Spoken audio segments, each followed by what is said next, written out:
Solène Niederkorn vous propose FinScale, un éclairage sur l'innovation dans le monde de la finance, de la banque et de l'assurance. La pépite française du private equity. François Gerfagnon, responsable d'expansion, et Alexandre Motte, responsable des co-investissements chez Ardian. Quand un entrepreneur veut se développer, prenons toujours le cas de cet entrepreneur allemand qui veut se développer de manière plus forte, par exemple en France et même au-delà, on va intégrer dans nos équipes qui va lui parler une personne de l'équipe française pour justement ajouter cette dimension globale. Et pareil, lorsqu'il veut se développer aux États-Unis ou en Asie, on a le soutien des équipes de la maison. Et c'est ça qui est une dimension très très forte et différenciante par rapport à beaucoup d'acteurs. C'est vraiment allier cette proximité des entrepreneurs et le bénéfice d'une plateforme qui est globale. Ce qu'on fait aussi, c'est qu'on suit les deals qui sont en train d'être vendus ou achetés en France, en Europe, aux États-Unis. Et comme Ardian, on a quand même une bonne lecture du marché. Et puis, on travaille beaucoup avec les équipes de François, mais aussi de Buyout et aussi de Growth, qui nous disent, tiens, cette société, moi, François, je m'y intéresse pas pour telle et telle raison, mais je sais que c'est une bonne société. Donc, voilà, ils partagent de l'information avec nous. Et nous, ça nous permet d'être le premier à appeler le fonds qui va avoir gagné le deal pour lui dire, on connaît la société, on est intéressé, est-ce que tu peux nous inviter en co-investissement ? Pour cet épisode, Ardian, il n'était pas évident de trouver le bon angle. Tant de choses à approfondir avec cet acteur précurseur en private equity. Au terme de cette discussion, vous aurez un excellent aperçu du gérant français aux 160 milliards d'euros d'actifs sous gestion. François nous parle de l'activité du groupe et plus particulièrement celle qu'il dirige, Ardian Expansion. Alexandre, quant à lui, revient sur les co-investissements dont il est responsable. En filigrane de ces échanges, vous allez découvrir comment les équipes fonctionnent, interagissent et déploient le capital.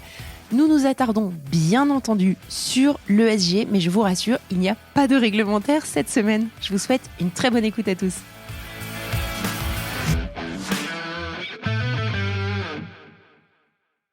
Bonjour à tous. Bonjour Alexandre et François. Bonjour Solène. Bonjour Solène. Merci de me rejoindre pour prendre un Perrier Coca pour parler de beaucoup de sujets autour d'Ardian. Donc, je préviens l'audience, ça risque d'être un épisode plus long que d'habitude. Je suis absolument ravie qu'on parle de ce que vous faites. J'aurais aimé, en préambule, que vous vous présentiez l'un et l'autre en nous expliquant ce que vous faites et quel a été un petit peu votre parcours pour arriver chez Ardian aujourd'hui. Avec plaisir. Donc, mon nom est François Gerfagnon, j'ai 52 ans. J'ai rejoint Ardian il y a 23 ans maintenant. À l'époque, c'était une petite structure, on était 25. Par comparaison, aujourd'hui, on est plus de 1000. Donc, il y a eu une belle histoire de croissance. Et c'est un peu ce qu'on va raconter aujourd'hui. C'est une belle histoire et des belles histoires. Ça tombe bien, c'est pas un conte de Noël, mais c'est une réalité. Mais c'est ça, en fait, qu'on apprécie à la fois de vivre et de raconter autour de nous, que ce soit nos investisseurs, nos entrepreneurs. Donc, j'ai rejoint Ardian il y a 23 ans. Ce qui m'a séduit à l'époque, c'était plusieurs choses. C'était d'abord de rejoindre un métier qui était assez confidentiel. Aujourd'hui, il est très connu, mais au début des années 2000, il l'était beaucoup moins.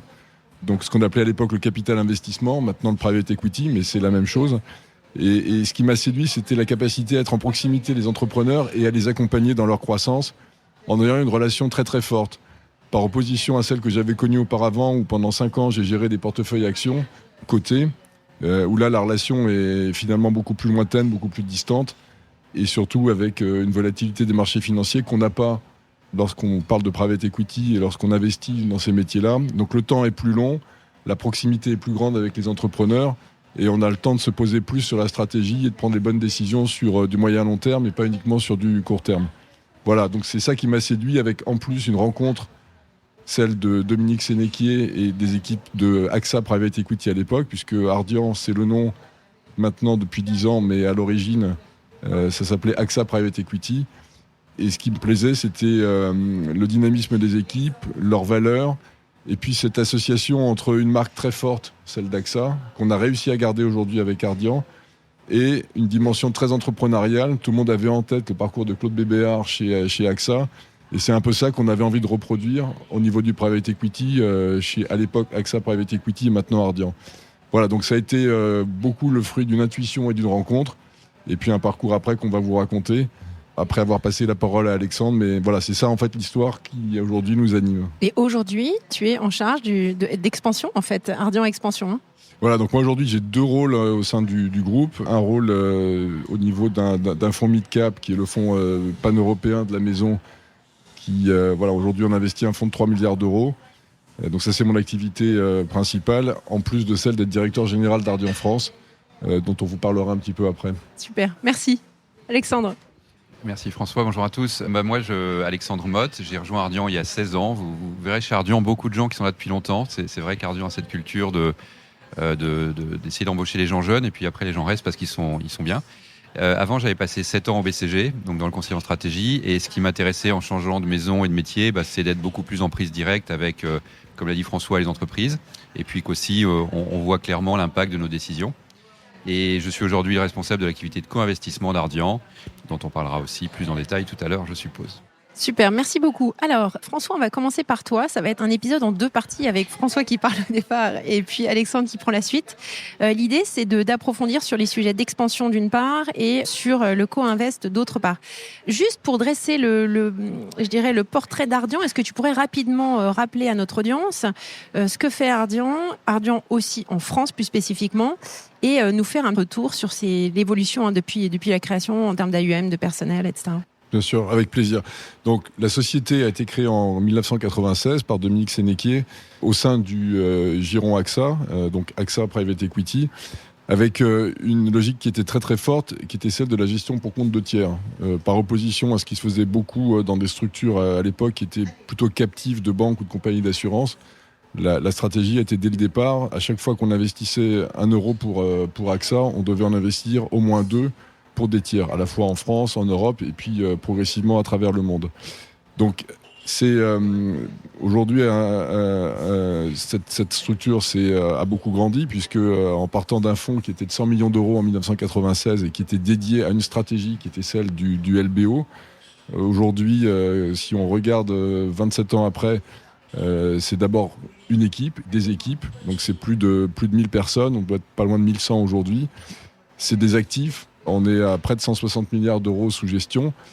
Mais ce qui est important derrière ces chiffres-là, c'est justement des personnes et des équipes. Et donc, ce qui a été constitué au fur et à mesure du temps, c'est une volonté d'avoir en fait plusieurs types de stratégies qui étaient appliquées et dédiées aux non-cotés, et d'être en fait une réponse à tous les entrepreneurs qu'on pouvait rencontrer par rapport à leur dynamique de croissance et au stade de développement auquel ils étaient. Donc, Ardian, en fait, aujourd'hui, en termes d'activité, c'est à la fois des activités de private equity en direct, buyout, expansion, co-invest, croissance. C'est également, et puis aussi des activités de fonds de fonds, notamment des activités secondaires où Ardian est le leader mondial. C'est également des activités dites d'actifs réels, donc principalement les infrastructures où Ardian est aussi un des acteurs dominants dans le monde. L'immobilier qui a été lancé plus récemment, qui constitue donc ces actifs réels le 2e pilier, et le 3e, c'est toute la partie crédit. Donc là, on n'est pas au niveau du capital des sociétés, mais au niveau des prêts pour accompagner là aussi la croissance des entrepreneurs. Donc, en fait, à chaque fois qu'on voit un entrepreneur, on est capable de lui proposer une solution. On est d'abord à son écoute.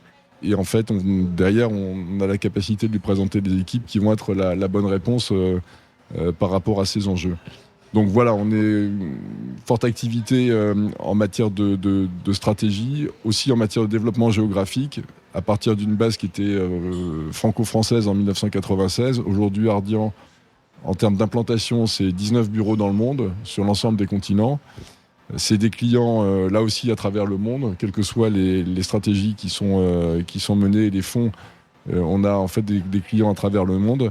Et c'est cette force aujourd'hui qu'on met en avant, cette capacité à la fois d'avoir une présence mondiale et des équipes qui soient aussi très ciblées et donc très entrepreneuriales en quelque sorte. C'est une forme d'entrepreneuriat, et ce qui est un peu la logique de création d'expansion quand on y reviendra tout à l'heure, c'est d'avoir à la fois le bénéfice du soutien d'une grande maison, et c'est très positif pour nous, et puis en même temps d'avoir une autonomie des équipes et de pouvoir se développer, d'être responsable de leur activité.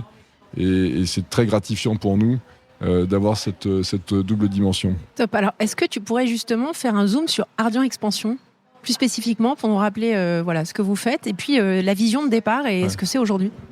Donc Ardian Expansion, c'est la plateforme mid-cap d'investissement en direct au sein du groupe Ardian. C'est d'abord une équipe, on est près de 40 aujourd'hui. avec la volonté d'être sur une approche multilocale. C'est-à-dire qu'on a des équipes à la fois à Paris, Francfort et Milan pour être au plus près des entrepreneurs et des réseaux de décision dans ces pays-là, à la fois pour des raisons linguistiques, mais également de proximité. On comprend bien que si un entrepreneur allemand réfléchit à une évolution de son capital, ce sera beaucoup plus simple d'avoir en face de lui un Allemand avec le label Ardian, Expansion, certes, mais quelqu'un qui est proche de lui. Et ça, on peut le décliner de manière équivalente en Italie, en France, ou dans des pays limitrophes comme la Suisse, comme les Pays-Bas et autres. Et donc, c'est à la fois être en proximité de ces entrepreneurs et en même temps de lui offrir une réponse globale. Donc l'équipe, elle est complètement alignée sur une stratégie qui est pan-européenne. Donc typiquement, quand un entrepreneur veut se développer, prenons toujours le cas de cet entrepreneur allemand qui veut se développer de manière plus forte, par exemple en France et même au-delà, on va intégrer dans nos équipes qui va lui parler une personne de l'équipe française pour justement ajouter cette dimension globale. Et pareil, lorsqu'il veut se développer aux États-Unis ou en Asie, on a le soutien des équipes de la maison. Et c'est ça qui est une dimension très très forte et différenciante par rapport à beaucoup d'acteurs. C'est vraiment allier cette proximité des entrepreneurs et le bénéfice d'une plateforme qui est globale. Oui, alors j'ai creusé ce sujet d'accompagnement plutôt sur le venture, avec notamment Bertrand Diard sur un fonds, qui a lancé récemment un fonds Deep Tech où là il y a vraiment une expertise nécessaire pour aider les entrepreneurs très early stage. Sur du private equity, sur des boîtes beaucoup plus matures, à quel genre de soutien on peut s'attendre concrètement? Est-ce que tu as un partenaire qui va être à tes côtés, un sparring partner quotidiennement? Comment ça se passe concrètement? Alors, je dirais plusieurs choses. D'abord, ce qui est important, d'être à l'écoute et d'avoir une forme de curiosité par rapport au positionnement que nous décrit l'entrepreneur et de sa société, de son business model. Ce qu'on aime beaucoup, nous, dans le mid-cap, justement, c'est que, évidemment, les dimensions macro sont toujours importantes, mais ce qui va nous intéresser encore plus, c'est le caractère spécifique, le positionnement de niche de cette société. Et donc, c'est d'abord de bien comprendre ça avant de pouvoir apporter une réponse. La réponse, après, sur l'accompagnement, elle a évolué un petit peu dans le temps. Elle était beaucoup liée à des stratégies de buy and build, c'est-à-dire que à partir d'une société qui avait une dimension déjà assez forte, on se posait la question de l'accélération de sa croissance, alors à la fois en organique, mais également en build-up. Donc la croissance organique, c'est un peu le premier moteur, c'est en fait dans un marché donné, comment la société peut grandir avec ses clients actuels, d'autres clients. Donc ça reste en fait un premier moteur pour nous. Et le second, c'est de se dire, au fond, comment est-ce qu'on peut renforcer la valeur stratégique de la société en élargissant son portefeuille de produits ou de services, et également en élargissant son empreinte géographique. Donc ça, c'est quelque chose qui reste aujourd'hui, mais donc c'est un peu une condition nécessaire, mais qui n'est plus suffisante. Ce qu'on voit depuis 3-4 ans, c'est le besoin d'apporter quelque chose de plus. Sans rentrer dans tous les détails, je retiendrai quand même quelques données importantes. D'abord, tout ce qui est lié à l'enjeu de la digitalisation est phénoménal. Et en fait, aujourd'hui, ça se pose à la fois comme enjeu de risque, mais comme dans tout risque, il y a aussi une partie opportunité. C'est ça qu'on a envie de creuser avec eux. Donc, c'est comment est-ce qu'on gère au mieux la relation client, les problématiques d'approvisionnement, le mode de commercialisation. Donc, on est vraiment là-dessus. On a une équipe spécialisée au sein d'Ardian et qui vient avec nous à la fois pour comprendre les problématiques de risque, de disruption sur les business sur lesquels sont positionnées les sociétés et pour les aider à être en anticipation sur justement comment faire en sorte de transformer ça en opportunité pour être encore plus performant. Donc ça, c'est un enjeu qui reste vrai, qui aujourd'hui trouve un peu une extension dans l'intelligence artificielle parce qu'on voit que c'est des sujets qui vont aussi beaucoup potentiellement disrupter les sociétés et on y retrouve à la fois un élément sur la croissance et le chiffre d'affaires, mais aussi sur l'efficience opérationnelle. Et donc, on réfléchit, on dialogue beaucoup sur ces sujets-là. Donc ça, c'est un premier élément. Le second élément qui a beaucoup grandi, notamment depuis le Covid, c'est toutes les problématiques de recrutement et d'accompagnement RH. Ouais. Avant, en fait, c'était un peu... C'est le pain point chez tout le monde. C'est, voilà. Alors, mais ce qu'on veut faire en sorte, c'est que ce ne soit pas uniquement un pain, mais que ce soit aussi un plaisir. Et donc, aujourd'hui, une société... que ce soit Ardian d'ailleurs ou une société du portefeuille, elle doit donner envie à ses collaborateurs. Alors elle doit faire preuve de flexibilité, évidemment. On a vécu ça pendant le Covid et c'est encore vrai aujourd'hui sur les problématiques de télétravail, mais elle doit aussi surtout attirer des talents, quelle que soit la seniorité, pour donner envie avec justement une stratégie, un plan de croissance, des valeurs, des modalités. Et donc, toutes les problématiques d'attraction des talents, de rétention des talents, de marque employeur sont devenues beaucoup plus importantes qu'avant. Et aussi, en période d'inflation, comment est-ce qu'on gère la croissance des effectifs et la croissance des salaires. Et donc aujourd'hui, la partie RH est devenue en fait un élément cœur de notre dispositif. Et j'en rajouterai un troisième. Je parlais d'inflation il y a un instant.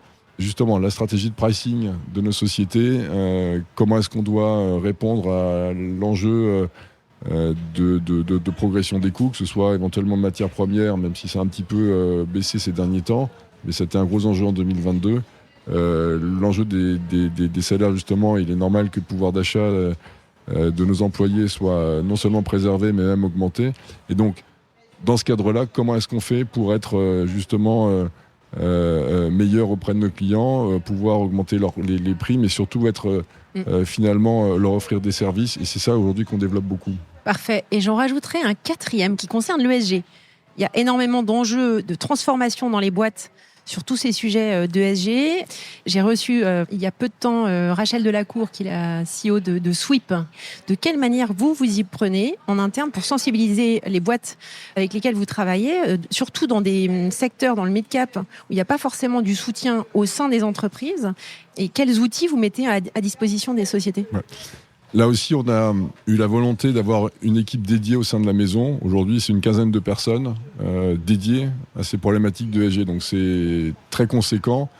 Et c'est aussi une des forces qu'on met en avant auprès de nos entrepreneurs. Et on comprendra bien que c'est plus facile pour un acteur de 160 milliards d'actifs sous gestion d'avoir une équipe de cette taille-là. Et donc, au-delà du nombre, c'est d'avoir en fait une vision sur les différents sous-piliers de l'ESG, parce qu'en fait, il y a des réalités assez différentes. Alors, peut-être ce qu'on peut dire déjà, c'est... Moi, j'aime bien mettre les choses en perspective, et c'est de voir un petit peu d'où on vient sur l'ESG. On était très dans une logique d'exclusion il y a encore 10-15 ans, donc ne pas investir dans tout ce qui était lié aux armes, enfin, tous les trucs un peu évidents. Et puis, c'est une logique qui finalement était assez limitative. Et donc ce qu'on a voulu nous en fait mettre en avant et porter, c'était de ne pas le vivre comme une contrainte, mais de le vivre comme étant un élément très fédérateur au sein des sociétés, entre les équipes de management et les employés, et aussi dans le partenariat qu'on avait entre actionnaires et équipes de direction. Donc on a vu en fait ces dernières années un dialogue qui était beaucoup plus nourri, construit, positif, en adhésion de la part de nos équipes de direction. Parce que là aussi, d'abord, c'est une tendance de fond et qu'elle vivait elle-même en interne auprès d'elle. Donc, qu'est-ce que nous, on a mis en avant depuis maintenant, notamment 15 ans, où il y a eu un tournant très fort qu'on a pris, d'abord dans le partage de la valeur. On a considéré que les opérations de reprise à effet de levier, donc de LBO, elles ont un mérite fort à la fois pour répondre à une équation actionnariale de la part des vendeurs et surtout d'accompagnement de croissance des sociétés. Ça, on y croit fortement. Et ce qu'il faut, c'est que ça profite en fait à un nombre qui est large. Donc évidemment, il faut que ça profite à nos investisseurs parce qu'on est payé pour ça. Il faut que les équipes de management soient récompensées pour leurs efforts. Mais ça ne suffit pas. Et donc, Ardian, il y a 15 ans, a été innovant là-dessus et a mis en avant le fait de dire qu'il fallait associer l'ensemble des salariés à la réussite d'une opération. Et donc typiquement ce que ça veut dire, de manière très concrète, on donne en fonction du degré de réussite d'une opération, lorsqu'on sort d'une opération, on donne entre 1 et 6 mois de salaire à l'ensemble des employés, ce qui est extrêmement bien vécu, parce que ça montre que non seulement leur société s'est développée, mais qu'eux-mêmes en tirent les fruits de leur travail. Donc ça reste un axe très important qu'on élargit aujourd'hui sous forme de mécanismes d'intéressement, de participation lorsque c'est pas suffisamment implanté, parce qu'il y a la partie française, évidemment, il y a une dimension obligatoire, mais on pense aussi largement au-delà des frontières. Donc ça reste un élément très important. Toute la partie liée au climat s'est fortement accélérée ces dernières années. Donc là, on a une équipe à la fois qui nous aide à bien comprendre les enjeux et je dirais surtout le chemin qu'il faut pour y arriver. La partie RH dont je parlais tout à l'heure. Donc ça veut dire que vous avez des équipes qui se mettent à disposition des sociétés, donc de l'entrepreneur allemand dont tu parlais tout à l'heure, et qui les aident dans la transformation de la même manière que vous le faites pour la transformation digitale. Exactement. Et donc, en fait, on a toutes les thématiques qu'on connaît sur l'ESG, des équipes en interne qui ont le savoir-faire. On s'appuie également sur des équipes externes parce qu'on ne peut pas tout faire pour avec une quinzaine de personnes, c'est énormément de travail et on veut avoir des données de grande qualité. Donc on a déjà cette capacité à les aider pour obtenir ces données. Et la volonté qu'on a, c'est de ne rien oublier tout en sélectionnant les indicateurs qui nous paraissent le plus pertinents pour les sociétés en question. Alors je vais prendre un exemple. On est rentré au capital d'une société qui s'appelle Impact il y a un peu plus de 3 ans maintenant, qui est fondamentalement dans le domaine de l'emballage. Donc l'emballage, quand on en parle comme ça, historiquement, on pensait plutôt plastique, enfin ça tenait pas très très envie sur le plan de l'ESG. Et en fait, ce qui nous a intéressé à l'époque, c'est d'abord, quand on a eu cette rencontre avec le président, c'était une sensibilité que lui avait avec ses équipes sur l'importance de changer un peu de faire évoluer son business model, qu'il avait déjà commencé à faire. Il avait une quinzaine de pourcents à peu près de son activité qui était liée à ce qu'on pourrait appeler green et à une activité réutilisable, donc qui était très positive pour l'environnement. Et donc, la feuille de route qu'on a eue ensemble, c'était de se dire comment faire grandir cette activité au sein de son groupe. Donc aujourd'hui, on est passé de 15% à 35%. Donc c'était, en voyant en 3 ans, c'est quelque chose qui est très fort. Mmh. Et ce qu'on veut à terme, au moment où on sortira, on n'est pas pressé, c'est que ça représente plus de 50%. Donc, en quoi c'est positif ? D'abord, c'est mettre en place des indicateurs et une stratégie qui correspond à nos valeurs, premièrement. Deuxièmement, c'est d'en faire un acte de différenciation dans ses relations commerciales, parce que ça attire aussi beaucoup aujourd'hui dans la chaîne de valeur ses clients. Et 3, et c'est là qu'on y trouve en fait une convergence entre les intérêts de ESG et les intérêts financiers, c'est qu'on est convaincu que lorsqu'on cédera, on passera le témoin à un prochain acteur, le fait que la société soit majoritairement sur des activités réutilisables, éco-friendly, sera perçu de manière très positive par le prochain partenaire. Et donc, on en trouvera le bénéfice en termes de valorisation. Donc, vous voyez, on arrive à faire coïncider et converger valeur, dimension commerciale, dimension financière. Et ça, c'est un très très bon exemple de ce qu'on veut mettre en place dans nos sociétés. Super, merci beaucoup. On va te faire parler, Alexandre, ne t'en fais pas. Je voulais juste encore te garder 1 minute pour que tu parles d'une initiative que j'avais vue, que je trouvais intéressante, qui s'appelle Ardian Circle. En fait, ça fait écho un petit peu ce que je disais tout à l'heure sur les thématiques qui nous semblent clés. On parlait d'intelligence artificielle, de digitalisation, de cybersécurité et d'autres. Ce qu'on propose, c'est à l'ensemble de nos participations, des équipes de management, c'est de faire venir, sous forme de webinar, des spécialistes du sujet qui vont leur donner en 1 heure les principaux enjeux. Ce qui est très positif, c'est que en un temps très concis, on a cette capacité en fait à leur donner les principales clés de lecture, de les alimenter sur des sujets de réflexion qui vont très très vite. L'intelligence artificielle aujourd'hui c'est une évidence, il y a 2 ans on en parlait à peine et donc les choses vont très très vite. Et ça c'est très bien vécu parce que ça montre la capacité qu'on a d'aide, d'acculturation, et derrière, parce qu'évidemment tout ça a une suite, on creuse des sujets avec elle, mais en ayant le bénéfice d'un premier temps de dialogue et du coup de connaissances communes qui permet d'avoir une bonne mise à niveau et du coup d'aller plus vite. Voilà, c'est ça fondamentalement l'enjeu d'Ardian Circle. Super, merci beaucoup François. Écoute, c'était très intéressant. Merci beaucoup d'être rentré vraiment dans les rouages, nous avoir expliqué comment vous fonctionniez en interne. C'était l'objectif de cette première partie de discussion. Alors Alexandre, maintenant, j'aimerais que tu nous parles du co-invest. C'est vrai qu'on en parle, on en entend parler, mais c'est un petit peu plus discret que lorsqu'il y a des fonds qui se lancent, etc. On en parle moins, donc c'est pour ça que j'étais intéressée que tu viennes nous parler aujourd'hui. Nous rappeler ce qu'est le co-invest, le co-investissement, et en général, qui sont les co-investisseurs et quel intérêt ils ont à co-investir avec vous ?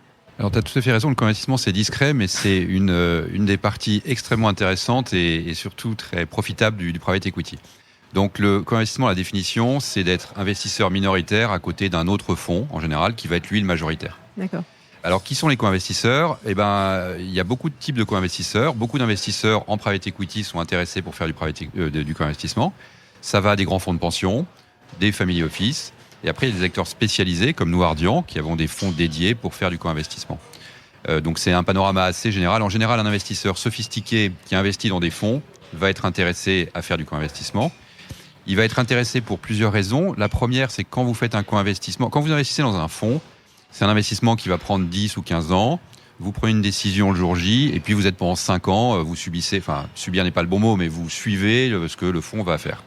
Quand vous faites un co-investissement, c'est une décision sur une société précise dans laquelle vous allez décider de vous surexposer. Donc ça vous permet de piloter votre cash. Vous le faites les années où vous avez de l'argent, vous le faites pas les années où vous n'avez pas d'argent. Ça vous permet de piloter un peu les secteurs dans lesquels vous voulez aller plus. Et puis ça vous permet, vis-à-vis des gérants, des fonds dans lesquels vous avez investi en tant qu'investisseur, de mieux les connaître. Parce que quand vous faites un co-investissement, il y a une intimité qui se crée, vous êtes en discussion avec les deal teams, etc. Et donc François, lui, va proposer des co-investissements à ses investisseurs. Et moi et mon équipe, on va plutôt aller récupérer des co-investissements auprès d'actionnaires majoritaires. Il n'y a pas un risque parce que le principe d'investir dans un fonds, c'est de diversifier son risque, parce que Ardian va investir dans un certain nombre de sociétés, et donc derrière, l'investisseur réduit son risque.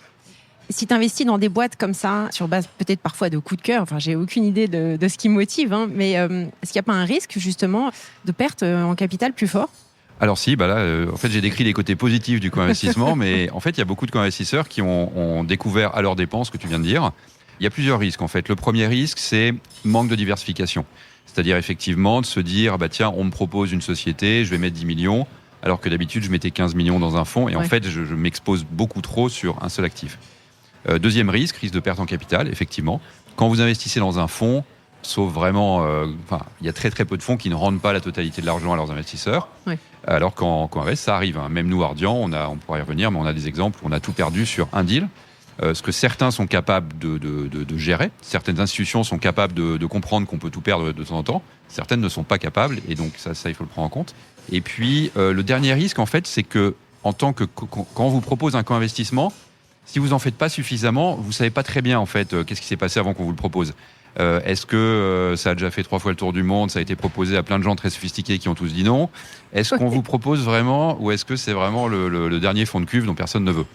Et donc, si vous en faites pas assez, c'est très très difficile de gérer cette diversification, cette capacité à ce qu'on appelle l'anti-sélection quelque part, d'identifier quels sont les bons et les mauvais, et puis de construire votre diversification. Alors, quels deals vont être identifiés pour être ouverts au co-invest ? Comment est-ce que ça se met en place, cette stratégie, finalement ? Alors, typiquement, un actionnaire majoritaire, il va s'intéresser à une société, et parfois, cette société va être trop grosse pour lui tout seul, et donc, dans ce cas-là, il va se retourner vers des co-investisseurs. C'est vraiment ça, le premier critère. C'est quand c'est trop gros pour un actionnaire majoritaire. Si c'est trop gros pour lui, soit il partage, il fait moitié-moitié avec un autre fonds, mais ça, en général, les fonds, ils aiment pas, et François est le premier à le dire. En fait, quand vous êtes actionnaire majoritaire, il faut s'impliquer, comme tu l'as bien décrit, etc. Et le faire à deux, ça marche pas, en fait. Donc, en fait, avoir des co-investisseurs, c'est un très bon moyen de s'intéresser à des sociétés trop grosses. Et un point sur lequel je peux revenir, c'est que c'est aussi un moyen pour l'actionnaire majoritaire de faire plaisir à ses investisseurs, parce que les co-investissements, c'est toujours gratuit. Alors, rien n'est gratuit dans la vie, mais, no free lunch. mais quand même, un co-investissement, vous payez pas, parce que vous avez déjà payé pour être investisseur dans le fonds. Et donc, vous avez accès avec ce qu'on appelle no fee, no carried, à des deals. Et donc, en fait, la performance économique des co-investissements peut être très bonne, parce que justement, il n'y a pas cet aspect coût. Mais alors, est-ce qu'il y a quand même une due deal qui est faite ? Comment ça va se passer ? Ou est-ce que c'est l'investisseur qui va décider de co-investir, qui fait lui-même sa due deal ou... Alors, je peux peut-être te décrire comment on fait chez Ardian. Ardian, on est 25 pour faire du co-investissement, donc c'est une grosse équipe. On est présent dans le monde entier. On a une quinzaine de personnes en Europe, 10 aux États-Unis et 2 en Asie. Notre due deal, ça dure 3-4 semaines. Donc, on est très rapide, en fait, pour prendre ces décisions. On est rapide parce que l'actionnaire majoritaire, lui, il est en train de faire un deal, quoi. Donc, il n'est pas en train d'attendre ses co-investisseurs. Et on pourra y revenir après, mais c'est aussi comme ça qu'on se différencie, nous, Ardian, et qu'on arrive à avoir, on pense, plus de propositions que les autres. Notre due deal, on fait 2 choses. Premièrement, on récupère tout ce qu'a fait l'actionnaire majoritaire. L'actionnaire majoritaire, il a fait les due deals financières, stratégiques. Nous, on récupère tout. On lit tout, on analyse, on travaille les modèles financiers, etc. Ça, c'est le premier volet qui va dire est un peu en chambre. Et le deuxième volet, c'est qu'on va parler à beaucoup de gens.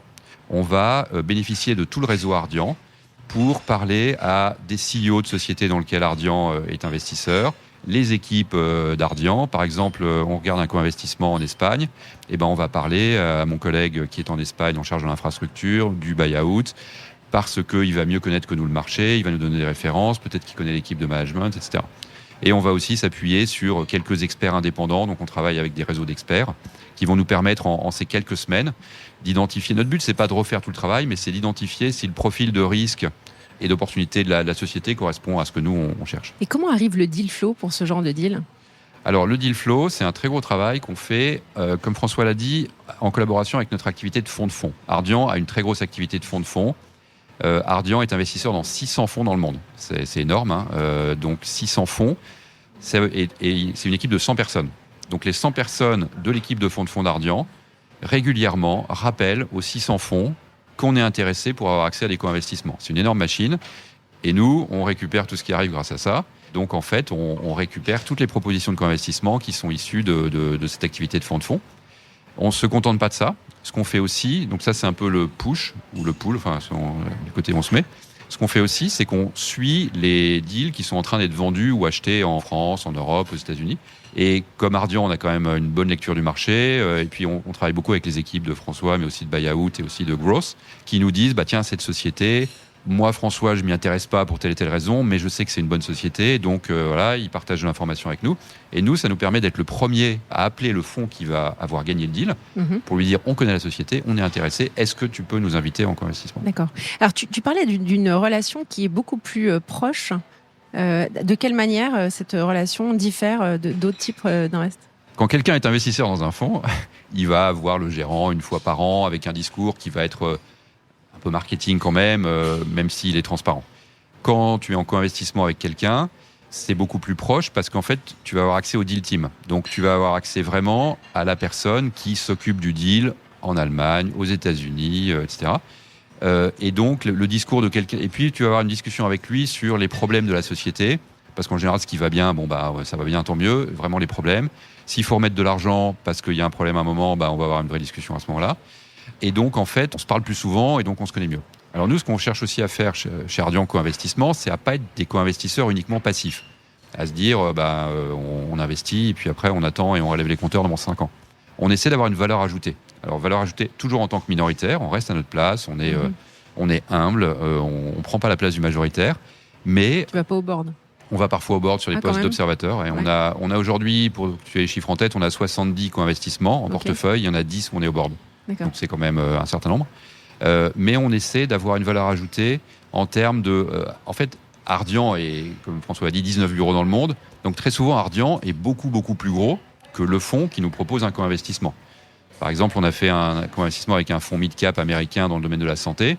Un fonds mid-cap américain, c'est un bureau. En l'occurrence, c'est à Providence. Et donc, en fait, on a une capacité à apporter notre réseau, à apporter des contacts à ce fonds. Donc, en l'occurrence, la société, elle voulait faire un peu un tour en Europe et rencontrer les grandes sociétés pharmaceutiques européennes. Et nous, ça a été assez facile de faciliter ce genre d'approche. On a aussi un impact pendant la crise du Covid. On a eu un impact très fort. En fait, Ardian a réagi très très vite pendant la crise du Covid sur pas mal de dimensions liées à la protection de la trésorerie des entreprises, à des réflexes aussi sur la protection de la santé des employés.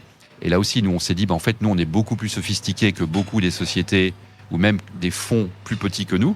Et donc, on a partagé avec ces gérants ce qu'Ardian était en train de faire. Et certains nous ont dit, bon, merci, mais on se débrouille. Et d'autres étaient très contents et très preneurs de tout ce qu'on pouvait partager avec eux. Voilà. Est-ce que ça trigger des opportunités pour des boîtes que vous avez en portefeuille ? Si tu vas t'asseoir avec le patron d'une boîte italienne et que tu vois un potentiel avec le patron allemand dont on parlait tout à l'heure, est-ce que ça peut éventuellement générer du business ? Je ne sais pas. Ouais, alors on essaie de le faire. On a aussi une initiative au sein d'Ardian de synergie entre les sociétés en portefeuille. Ouais. C'est plus large que le co-invest uniquement, mais c'est global. Ce qu'on fait en fait, pour prendre un exemple, on est actionnaire d'une société qui s'appelle Elsan, qui est le numéro 1 français des cliniques privées. Et Elsan a une offre vis-à-vis de tous ses clients, enfin une offre générale de faire des check-ups de santé pour les salariés. Et donc, on a eu une démarche, mais c'est systématique chez Ardian, en fait. C'est dès qu'une entreprise est chez Ardian et peut avoir un produit ou service qui intéresse les autres, on a une démarche systématique. Juste l'exemple d'Elsan, parce qu'il est intéressant, et nous, on est co-investisseurs minoritaires chez Elsan, mais on a proposé à toutes les sociétés d'Ardian, cette proposition de check-up pour les employés, à des prix, à des conditions intéressantes, etc. Donc, certains étaient déjà équipés, d'autres n'étaient pas. Voilà. Donc, ce type synergie au sein du portefeuille. Alors, question pour l'un ou l'autre qui n'était pas du tout prévu. En termes de collecte de données, quand on investit dans autant de portefeuilles partout dans le monde avec 1 millier de collaborateurs, j'imagine que derrière, ça génère énormément de données et potentiellement énormément d'opportunités si elles sont correctement gérées. Comment vous gérez toutes ces données liées aux entreprises du portefeuille, au secteur, aux fonds, etc. Alors, je peux peut-être commencer sur l'activité fonds de fonds, parce que l'activité fonds de fonds d'Ardian a probablement la meilleure base de données au monde de private equity. Donc, ils sont investisseurs dans 600 fonds dans le monde. Ces 600 fonds sont investisseurs dans des sociétés. Donc, en fait, ils ont une base de données avec 10 000 entreprises sur lesquelles, ces 10 000 entreprises, ils suivent trimestre après trimestre la performance économique, les agrégats, etc. Identifient évidemment la société à des secteurs. Et donc, ils sont capables, en fait, d'avoir à la fois une vision micro. Donc, moi, quand je vais m'intéresser à une société au fin fond de la Californie, parce que peut-être que je fais un co-investissement, je sais que dans la base de données de mes collègues du fonds de fonds, il y a l'information sur comment cette société a performé depuis 15 ans, comment elle a traversé la crise de 2007. Et donc, en fait, ça donne beaucoup d'informations. Ça, c'est micro. Et au niveau macro, ça donne aussi des informations très intéressantes d'un point de vue sectoriel, d'un point de vue valorisation. Par exemple, une des réponses à laquelle on peut avoir rapidement, la réponse, c'est de combien est-ce que les multiples de valorisation ont baissé dans les 12 derniers mois dans le secteur du healthcare, service par exemple. Et ça, on voit avec nos collègues du fonds de fonds et ils ont l'information. Et donc ça nous permet... Alors, on a aussi un système de Chinese Wall. Il n'est pas question que l'information trop précise et confidentielle liée à une société passe d'une équipe à une autre. Par contre, dès qu'on parle d'agrégat, là, il n'y a pas de problème.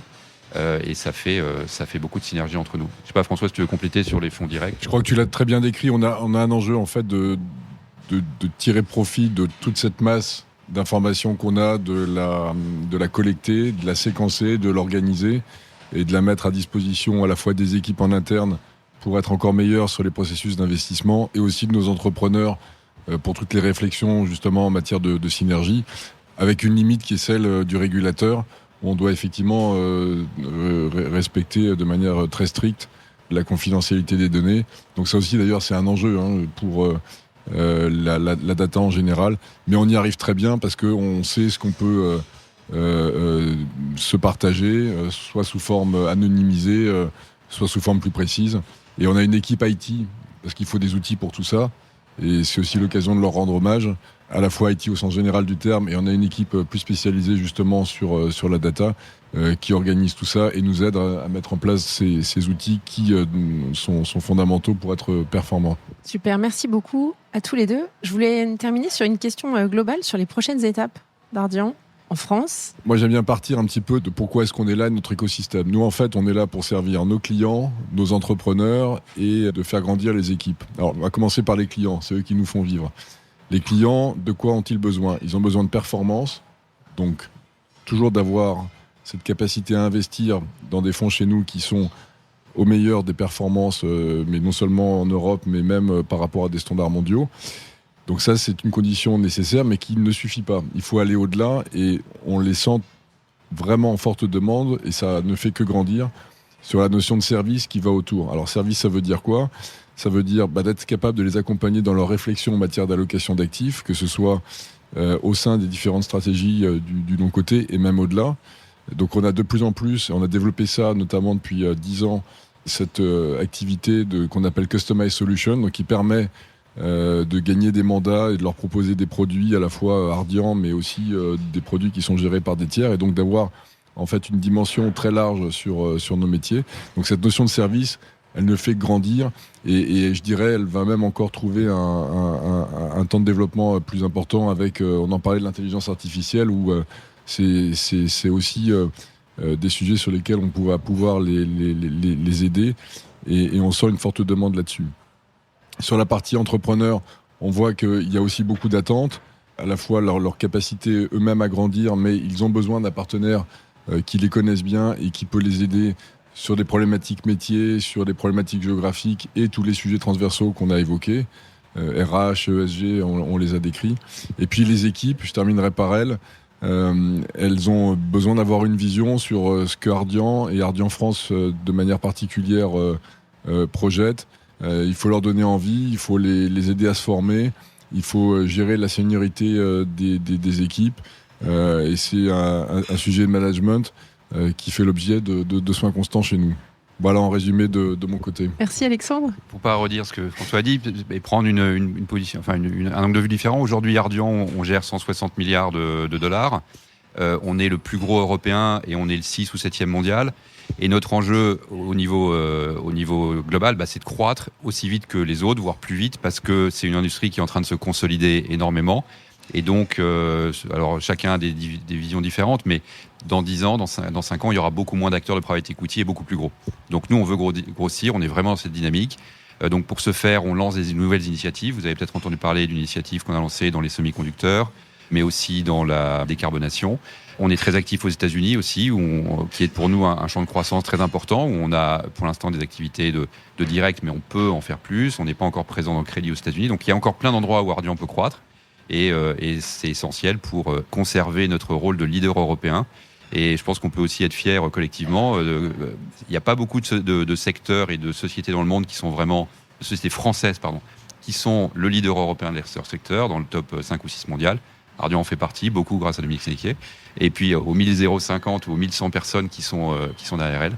Et donc notre but à tous, c'est de rester dans ce peloton de tête. Merci à tous les deux. Je vais vous laisser filer. C'était super sympa de venir en force pour nous parler d'Ardian. À bientôt. Merci beaucoup Solène. Merci. Merci à tous pour votre écoute. Je suis ravie d'avoir partagé ce moment avec vous. N'hésitez pas à me contacter sur Twitter ou LinkedIn pour me faire part de vos commentaires ou de vos réactions. Et je compte sur vous pour noter cet épisode sur vos plateformes de podcast préférées. À la semaine prochaine!